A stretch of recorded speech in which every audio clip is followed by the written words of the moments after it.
السلام علیکم every one. تو جی بات کرتے ہیں آج پلاٹو کے بارے میں۔ پلاٹو جو تھا یہ ایک ویسٹرن پولیٹیکل فلاسفر تھا جو کہ اسٹوڈنٹ تھا سقراٹس کا۔ اچھا، سقراٹ کے بارے میں یہ تھا کہ اس کی جو بھی جنرل ویوز تھے نا، وہ کبھی بھی ریٹن فارم میں نہیں آئے تھے۔ تو پلاٹو نے اس کو فالو کیا اور اس کے جو ویوز ہیں نا انہیں ریٹن فارم میں لے کے آیا تھا۔ تو پلاٹو کے بارے میں یہ بھی فیمس ہے کہ اس کو as a number 1 political philosopher رکھا جاتا ہے، کیونکہ یہ وہ پہلا فلاسفر تھا جس نے پولیٹیکل ویوز دیے تھے۔ اس سے پہلے سقراٹس بھی تھا، لیکن سقراٹس نے پولیٹیکل ویوز نہیں دیے تھے، اس کے جنرل ویوز تھے کسی اور چیزوں کے بارے میں۔ پلاٹو 427 بیفور کرائسٹ میں ایتھنس میں پیدا ہوئے، اور ان کی جو فیمس تھیوری تھی نا وہ تھیوری آف جسٹس پہ تھی اور آئیڈل اسٹیٹ پہ تھی۔ جسٹس کے بارے میں پلاٹو نے یہ بتایا تھا کہ جسٹس جو انصاف ہے وہ حاصل کرنا ہر انسان کا بیسک رائٹ ہے، فنڈامنٹل رائٹ ہے۔ اس کے علاوہ اس نے یہ بھی بتایا کہ ہر انسان کو اپنا رائٹ حاصل کرنے کے لیے کوشش کرنی چاہیے۔ اگر اس کے ساتھ کوئی زیادتی ہو رہی ہے، کوئی اس کا رائٹ انفرنج ہو رہا ہے، تو اس کو چاہیے کہ وہ اپنے رائٹ کو سیکیور کرنے کے لیے خود آگے بڑھے، خود انصاف حاصل کر سکے۔ میں یہ بھی کہا کہ جسٹس ایک اسٹیٹ میں فراہم کرنا اتنا امپورٹنٹ ہے کہ جیسے ہمارا آج کا کنسیپٹ ہے نا کہ لوکل گورنمنٹ بنائی جائے تاکہ نچلی سطح تک جسٹس فراہم کیا جا سکے یا جو ریسورسز ہیں وہ فراہم کیا جا سکیں۔ اسی طرح پلاٹو نے کہا تھا کہ جیوگرافیکل ڈسٹریبیوشن ہونی چاہیے ایک اسٹیٹ میں، نیچے سے نیچے تک جیسے انصاف فراہم کیا جا سکے، ریسورسز فراہم کیے جا سکے۔ ایک ایریا ہے تو اس میں لوکل لیول تک جسٹس سسٹم کی جو آرگنائزیشنز ہیں وہ ہونی چاہیے۔ جو ایک ایریا ہے اس کو اسمال ریجنز میں مزید ڈیوائڈ کیا جا سکے تاکہ وہاں کے لوگوں کی جو پرابلمز ہیں وہ آسانی سے سنی جا سکیں، کیونکہ لوکل لیول پہ جو پرابلمز ہوتی ہیں لوگوں کی وہ ہیڈ تک نہیں سنی جا سکتی، یا جو کنگ ہوتا ہے وہ نہیں سن سکتا ڈائریکٹلی۔ تو اس لیے اسٹیٹ کو ضروری ہے کہ چھوٹے چھوٹے ریجنز میں ڈیوائڈ کیا جا سکے تاکہ وہاں کے لوگوں کے جو مسائل ہیں وہ حل کیے جا سکیں۔ اس کے بعد پلاٹو نے اسٹیٹ کے بارے میں بتایا۔ اسٹیٹ میں یہ بتایا کہ state as a body act کرتی ہے، جیسے کہ ایک باڈی میں کوئی آرگن ہوتا ہے، اسے وہ زخمی ہو جائے یا کچھ ایسا ہو جائے، ہرٹ ہو جائے، تو اس کی جو پین ہے وہ پوری باڈی فیل کرتی ہے۔ اسی طرح جو اسٹیٹ کے آرگنز ہوتے ہیں، اسٹیٹ کے کوئی بھی ایک آرگن ہے اس میں کوئی پرابلم آ جاتی ہے تو اس وجہ سے پوری اسٹیٹ ہی ڈسٹرب ہوتی ہے۔ یہ نہیں کہ جیسے ایک اسٹیٹ میں 3 آرگنز ہوتے ہیں، ایگزیکٹو ہوتا ہے، جوڈیشری ہوتی ہے، لیجسلیچر ہوتا ہے، تو کوئی بھی ایک آرگن ڈسٹرب ہوگا نا تو اسٹیٹ صحیح طرح چل نہیں سکتی ہے۔ اسی طرح اسٹیٹ کو چلنے کے لیے اس کا جو ہر ایک آرگن ہے وہ اپنی صحیح سے ڈیوٹی پرفارم کرے اور اپنے فنکشن صحیح انجام دے، اس میں کسی قسم کی کوئی رکاوٹ نہیں آنی چاہیے۔ اسٹیٹ کو پلاٹو نے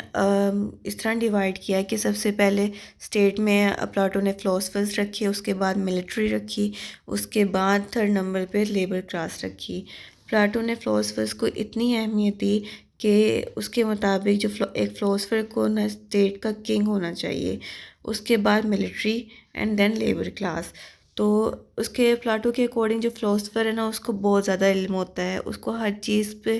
گرپ ہوتی ہے، اس کے پاس انٹیلیجنس ہوتی ہے، اور جس کی وجہ سے وہ جو معاشرے کے مسائل ہیں یا اس اسٹیٹ کو اچھی طرح چلا سکتا ہے، اس کی جو فنکشن ہے، جو اس کی مشینری ہے، اس کو اچھے سے پروڈکٹیو وے میں کام میں لا سکتا ہے۔ 2nd نمبر پہ ملٹری وہی جو ملٹری میں وہ پاپولیشن جانی چاہیے جو اس میں جانے کی ایبلٹی رکھتے ہیں، جو فورس یوز کر سکتے ہیں۔ اور لیبر کلاس میں پلاٹو نے بتایا کہ اس میں ادر پروفیشنلز جو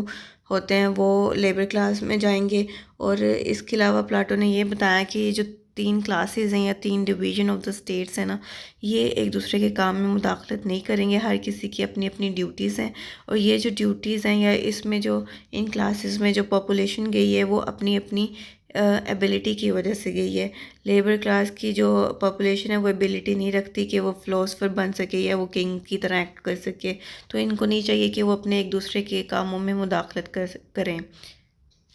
نیکسٹ یہ پلاٹو کے جو ایجوکیشن پہ ویوز تھے وہ یہ تھے کہ پلاٹو نے میل اور فیمیل دونوں کی ایجوکیشن پہ زور دیا۔ اس نے یہ کہا کہ دونوں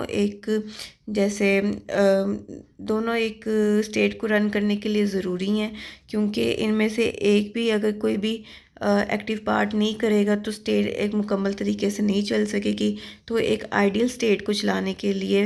میل اور فیمیل دونوں کا ایجوکیٹ ہونا کا ضروری ہے، دونوں کو ایکولی کام کرنا ضروری ہے۔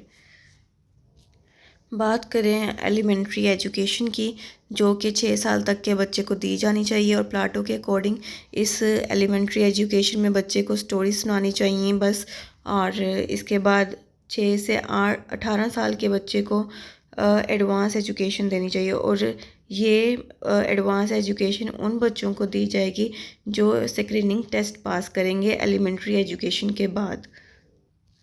18 سال کے بعد 10 سال جو ہے نا پلاٹو کے اکارڈنگ ایجوکیشن دینی چاہیے میتھس کی اور ایسٹرونومی کی۔ میتھمیٹکس کی اس نے بہت اس میں اہمیت ضائع کی کہ اس کی ایجوکیشن لازمی دینی چاہیے، تو اکارڈنگ ٹو پلاٹو ان دونوں سبجیکٹس کی جو ایجوکیشن ہے وہ 10 سال دینی چاہیے۔ اس کے بعد جو 5 سال ایجوکیشن جو ہے نا وہ صرف فلاسفی کی دینی چاہیے۔ تو آفٹر جب یہ سارا کچھ ہو جائے گا تو لگ بھگ جو انسان کی عمر ہے وہ 35 ایئرز ہو جائے گی، اور اس کے بعد جب وہ 35 ایئرز کا ہو جائے اور اس کو فلاسفی کی ایجوکیشن دے دی جائے تو وہ سول یا ملٹری ایڈمنسٹریٹو میں چلا جائے، جو ہمارے اکارڈنگ CSS اور PMS ہے۔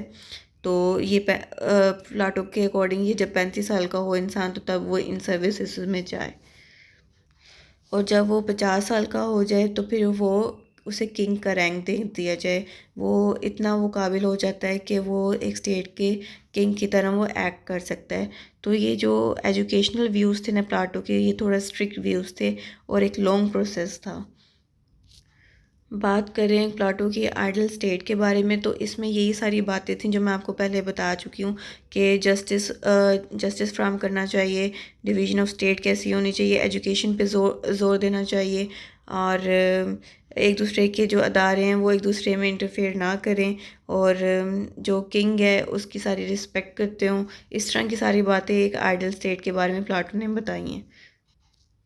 نیکسٹ یہ کہ پلاٹو نے جو کمیونزم کے جو کانسیپٹ تھا نا اس کو بہت پروموٹ کیا تھا، اور اس پہ ہی سب سے زیادہ کریٹیسزم اس نے لیا تھا۔ کریٹیسزم اس نے اس لیے لیا تھا کیونکہ پلاٹو کا یہ خیال تھا کہ کمیونزم کے تحت جو ہے نا اسٹیٹ کو کنٹرول کیا جا سکتا ہے، ایجوکیشن کو کنٹرول کیا جا سکتا ہے، ایجوکیشن کو ایک بیٹر وے میں چلایا جا سکتا ہے، اور کنگ پہ کنٹرول کیا جاتا ہے۔ مطلب اس میں یہ تھا کہ جو ایک تو یہ نا کہ جو ادارے ہیں وہ ایک دوسرے میں مداخلت نہیں کریں گے، دوسرا جو پلاٹو کا ایجوکیشن سسٹم تھا نا وہ بہت مشکل تھا، اس نے اسکرین ڈیسک رکھے ہوئے تھے یا ایک لانگ سپین آف ٹائم تھا کنگ تک پہنچنے کے لیے، تو وہ ایک بڑا نا ڈیفیکلٹ سینیریو تھا اس کا ایجوکیشن کا، اس پہ کنٹرول رکھا ہوا تھا، اور کنگ پہ کنٹرول اس طرح رکھا ہوا تھا کہ کنگ جو ہے وہ کوئی ویلتھ کا کسی بھی اسٹیٹ کی ویلتھ لینے کا حامل نہیں ہوگا، یا ایون کہ جو کنگ کی شادی ہے نا اس پہ بھی کنٹرول کیا ہوا تھا کمیونزم کے تحت، تو اس لیے نا اس کو اس چیز پہ نا کافی کریٹیسزم فیس کرنا پڑا۔ اس کے علاوہ جی پلاٹو کی جو بک تھی ریپبلک، جو فیمس اس کی بک تھی، اس میں اس نے سارا اسٹیٹ کے بارے میں بتایا کہ اسٹیٹ کیسی ہونی چاہیے، جسٹس سسٹم کیسا ہونا چاہیے، تو اس میں بھی اس نے یہ سب کچھ بتایا ہوا ہے۔ تو یہ سب تھا پلاٹو کے خیال کے بارے میں، پلاٹو کی تھیوریز کے بارے میں۔ یہیں پہ اپنی ویڈیو کو اینڈ کرتے ہیں، دعاؤں میں یاد رکھیے گا، چینل سبسکرائب کرنا مت بھولیے گا۔ اللہ حافظ۔